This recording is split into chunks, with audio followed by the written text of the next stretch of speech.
Sir मैं आपसे एक क्वेश्चन पूछ रहा हूँ कि ये क्वेश्चन मुझसे बहुत सारे कपल्स पूछते हैं कि हमारी शादी को 5 साल हो गया, 6 साल हो गए हैं, तो शादी के कितने साल बाद कपल ये डिसीजन ले लें कि उसे अब आईवीएफ कराना है या नॉर्मल ट्रीटमेंट पे जाते रहना है?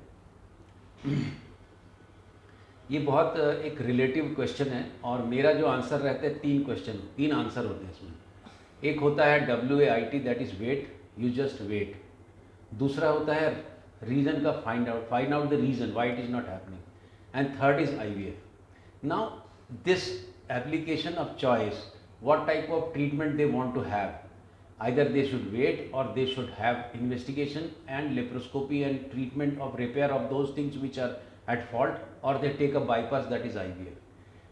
Everything depends upon the situation, everything depends upon the reason why it is not happening. Suppose tubes are bad, आपका ट्यूब अच्छा नहीं है, आपका स्पर्म काउंट बहुत ही लो है जो रिपेयर ठीक नहीं हो सकता, उसमें बहुत ज़्यादा वेट करके आप अपना AMH घटाते हो, उम्र जितनी बढ़ेगी, खासकर 35 के बाद में, मतलब मैं 35 क्या, मैं 32-33 के बाद ही बोलता हूँ कि यदि आपका मैरिज को 3-4 साल हो गए और सब कोई बोलते हैं कि नॉर्मल है, आपका ट्यूब खुला है, आपका स्पर्म काउंट ठीक है, आपकी सब कुछ पीरियड रेगुलर है, फिर भी आप प्रेग्नेंट नहीं हो रहे, तो AMH को देख लीजिए। यदि AMH फॉल हो रहा है, वो डेफिनेटली फॉल होगा क्योंकि आपकी उम्र बढ़ रही है, तो बहुत ज़्यादा नेचुरल प्रेगनेंसी का ट्राई करते करते आप अपना टाइम बिताएंगे और जब आप IVF कराने आएंगे तो आप अपने आप को ही मुश्किल करा देंगे। तो बहुत लोगों का ये एक IVF के साथ एक टैबू रहता है कि हम IVF नहीं कराएंगे, हम नॉर्मल प्रेगनेंसी चाहते हैं।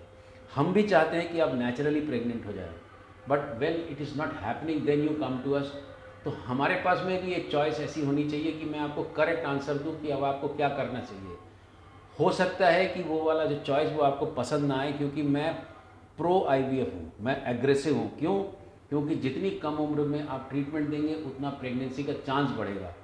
तो आप जब बहुत ज़्यादा, ये एक रिलेटिव टर्म है, पर डेफिनेटली मेरे पास जैसे भी पेशेंट आती हैं 32-33 साल की और 5 साल मैरिज हो गए, बाकी सब ने नॉर्मल बोला, 3-4 बार IUI करा लिया, फिर भी प्रेगनेंसी नहीं हो रही, तो ऐसे केसेस में आप उनका लेप्रोस्कोपी करके फिर देखेंगे, फिर वेट करेंगे।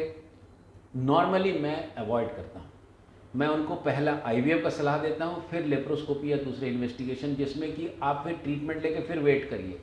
तो ये जो 33-34-32 साल की जो फीमेल्स होती हैं, उसमें ये जो 3-4 साल का जो वैल्यूएबल साल गुजरता है, उसके बाद जब IVF कराने आते हैं तो सेल्फ एग से IVF करने का सक्सेस रेट घटता है। तो ये एक रिलेटिव टर्म है, बहुत ज़्यादा वेट नहीं करना चाहिए, खासकर 30 के बाद।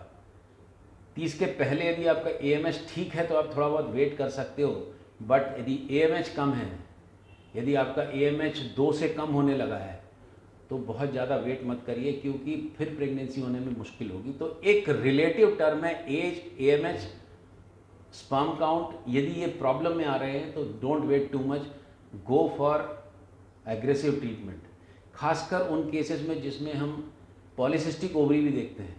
बहुत सारा ट्रीटमेंट लेते रहते हैं लंबा, पर IVF नहीं कराते इस डर से कि IVF में भी फेल हो सकता है या क्यों कराएं। तो कुछ चीज़ें मैं definitely I am pro IVF, because जितना प्रेगनेंसी हो जाएगा जल्दी उतना फ़ायदा है। आपके एम्ब्रियो जितने बन जाएंगे, आपके फ्रोजन एम्ब्रियो रहेंगे, आप जब चाहें तब उसको ट्रांसफ़र करा सकते हो। तो कब आप IVF कराएं, कब ट्रीटमेंट लें, ये एक रिलेटिव टर्म है, but definitely from my side either you wait, if waiting is difficult, find out the reason as far as possible, if reason ठीक करने लायक नहीं है, go for IVF। I think I have given your answer. Thank yes. you very much.